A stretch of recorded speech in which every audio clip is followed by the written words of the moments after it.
कभी कोई इन पे, कभी कोई शोबाज मुसल्लत किया जाता है, तो कभी कोई वसीम अकरम प्लस मुसल्लत किया जाता है।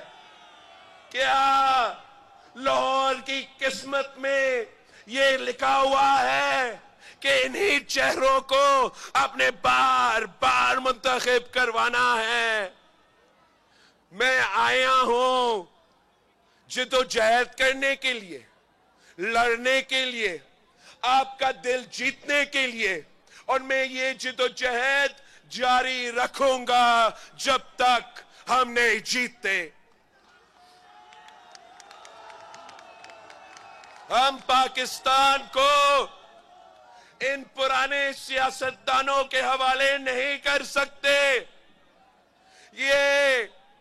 ये सब बारी बारी वजीर आजम रहे हैं, कोई एक दफा तो कोई 3 दफा, और वो अपने उस ओहदे को संभालते हुए यहां के अवाम को भूल जाते हैं, अपने वादे भूल जाते हैं।